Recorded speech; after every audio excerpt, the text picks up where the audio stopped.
Hey friends, and welcome back to another Abridged gameplay video.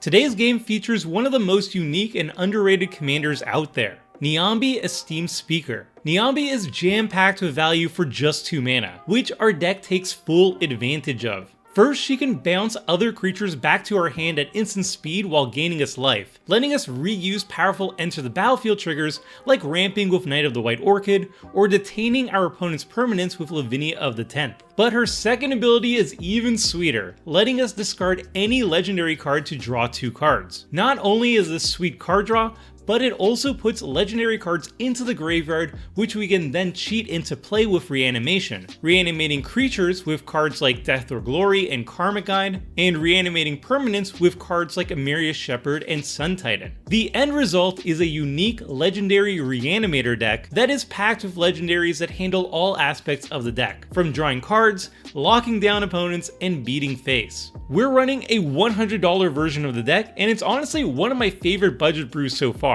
Now that you know what we're playing, let's meet our opponents. Our first opponent is Sev117, who I will call S, running Carador Ghost Chieftain. Carador is a classic Reanimator commander, so I'm expecting a lot of graveyard-based value engines that aim to grind out the table. Our next opponent is the Great Gatto, who I will call G, running Halar the Fire Fletcher. Halar is an explosive kicker deck, looking to burn everyone to death with Halar's triggered ability. Our final opponent is Astrum Forge, who I will call A, running Sasaya Orochi Ascendant. Sasaya is a big green ramp deck, looking to fill their hand with lands in order to flip Sasaya and generate obscene amounts of mana, then dump that mana into a big finisher spell. Of our opponents, I consider Carador to be enemy number 1. Carador decks often play grindy control games with lots of interaction, so I expect they'll have the most answers to our threats. Halar and Sasaya are more all-in on their commanders, and are very scary if they get to untap with them on the battlefield, but as long as we keep the commanders off the table, we should be fine. Now that we've met our opponents, let's jump into the game. We keep a solid hand that can start going off with Niambi, and has answers to any of our opponent's early threats. Everyone plays their first lands, and then G casts the first spell, Zirtaw Druid, a nice mana dork that also pings. We cast Sky Diamond, and on our end step, S casts Vampiric Tutor. Then on their turn, they cast Sol Ring and Survival of the Fittest, a scary start. Survival is one of the strongest cards in their deck, an incredibly powerful, repeatable tutor engine that also fills their graveyard for reanimation. Thankfully, G quickly answers the Survival with Broken Bond, destroying it and putting a mountain into play, then casts Halar. A casts Nissa's Pilgrimage, getting more forests into their hand for that eventual Sasaya flip. We cast Knight of the White Orchid, ramping out a Prairie Streams and pass, leaving up mana to cast Niambi. S casts Geist Honored Monk, putting 3 bodies onto the battlefield. G cycles Tranquil Thicket and hits A with Halar. A casts Worm Calling to make a 4/4 worm token, and we're treated to an interesting Moto bug where the token is actually an artifact with Death Touch, like a mini Wormcoil engine, so it got a cheeky upgrade. At A's end step, we flash in Niambi,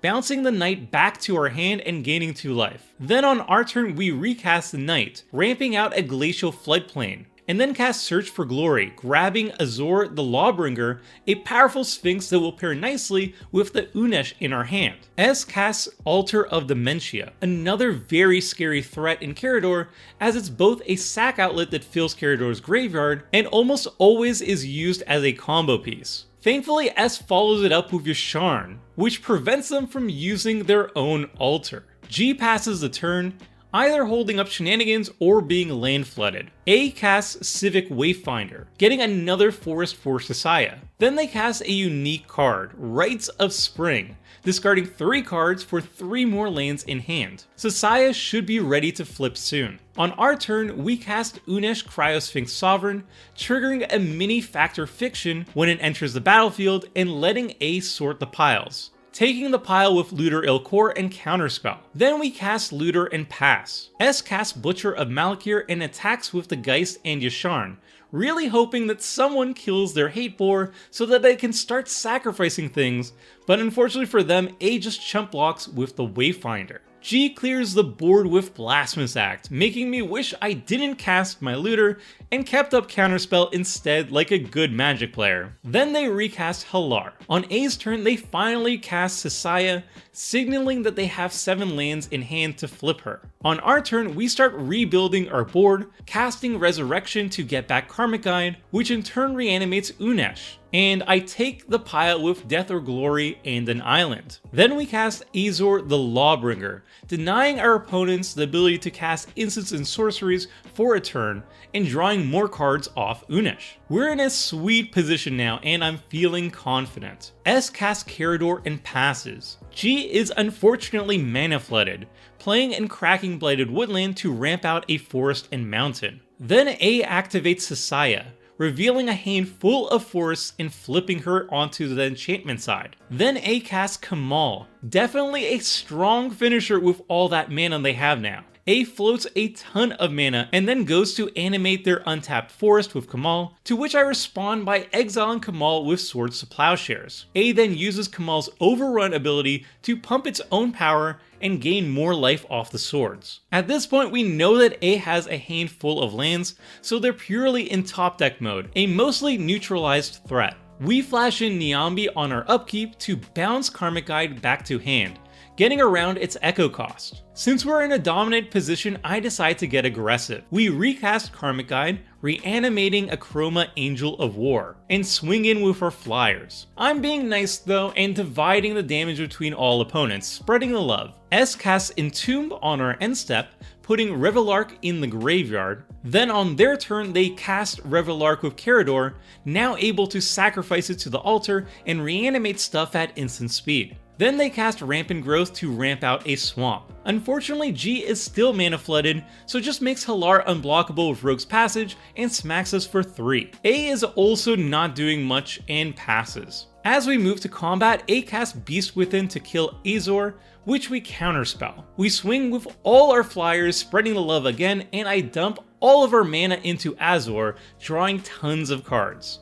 At end step, S sacks the Revelark to the altar, milling themselves and reanimating Geist Honored Monk. Then on their turn, they cast Butcher of Malakir with Carador and sacrifice all their other creatures to the altar, filling their graveyard and forcing us to sacrifice our entire board to the Butcher, then recast Carador. That awesome play completely turned the game around, and at this point it's clear that if we have a hope to win, we're going to need to focus them down first. G passes the turn, unwilling to cast creatures that will just get sacrificed to the Butcher, and A passes as well, probably due to having a bunch of lands in hand. Thankfully for us though, we have answers for S. We start things off with Death or Glory, sorting the creatures in our graveyard to 2 tasty piles and letting A choose which pile we reanimate. A gives us pile number 2, letting us reanimate Knight of the Void Orchid, Luriel Core, Akroma, and Body Double. We have Body Double enter as S's Yasharn, locking them out once more out of their sacrifice deck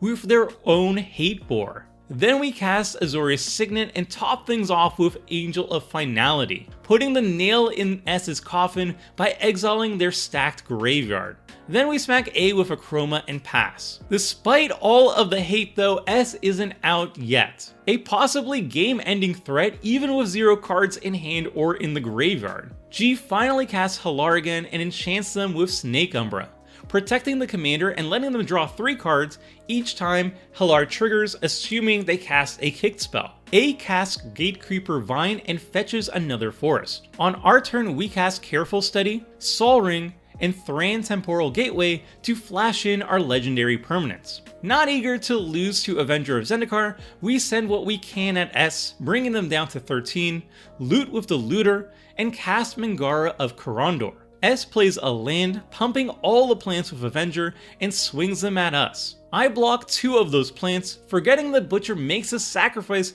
2 creatures when those plants die. Poor G recasts Halar yet again, and A passes. On end step, we activate the gateway to cheat in Oramos. Then we swing all of our flyers at S to kill them, but I goof once more, not realizing that the Butcher also flies, so S is left at 2 instead of dead. This mistake ends up being very painful as S then swings everything at us. We respond by activating Mangara to exile the Butcher, and in response to Mangara's trigger, flash in Niambi to bounce Mangara back to our hand so it doesn't get exiled by its own ability, and then activate the Gateway to cheat in Zatalpa Primal Dawn. Then S responds with their own trick, Anguished Unmaking to exile Yasharn, which would let them use their own altar again, but it ends up being their unmaking.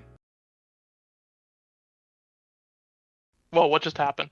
What? Oh, I lost! What? Oh my god, I'm at 2 life! Oh, you spent and it deals damage! Oh! No! Only chance, no! Anguish Oh my Unmaking God. killed you! No! That's amazing. This is the greatest Oh thing. no! I have I literally went out on my never own terms and I'll accept that. Oh. Oh. G finally gets to do things and casts Blessing of Nature to give Halar 4 counters, then casts Map the Waste to ramp a forest and give Halar another counter, and passes. Still not a single kicked spell. A casts a Borderland Ranger, puts another forest into hand, you know the drill. We activate Oramos to discard 3 cards and draw 5, blow up the Rogue's Passage with Tectonic Edge, swing with our big flyers, and cast Pull from Eternity to draw 5 more cards because why not? G casts a Gruul Signet, casts Volt Charge to bolt us and proliferate, casts and equips Swiftfoot Boots, and smacks A. Still not a single kicked spell. A does nothing, and on our end step, we activate Gateway to cheat in Medomai the Ageless and start wrapping up the game. Attacking with all of our creatures on our turn, taking an extra turn with Medomai's combat trigger ability, and then on our extra turn, we swing in for lethal to win the game. That was an interesting game. Unfortunately, both Sasaya and Halar didn't really get to do much this game, so it felt more like a 1 versus 1 battle between me and Carador. Even so, I was really happy with how this deck performed, and it got to showcase everything this deck is about, which was a ton of fun to pilot. Honestly, I really enjoy this deck. It feels really powerful, while still running a pile of cards that hardly anyone knows about. So I hope you enjoyed this game, and until next time friends, see ya! Thanks for watching the video. If you liked it, help us out by clicking the like button down below. And to keep up with the latest and greatest, make sure to click the subscribe button. And if you want to watch similar videos, click on the links appearing on screen right now.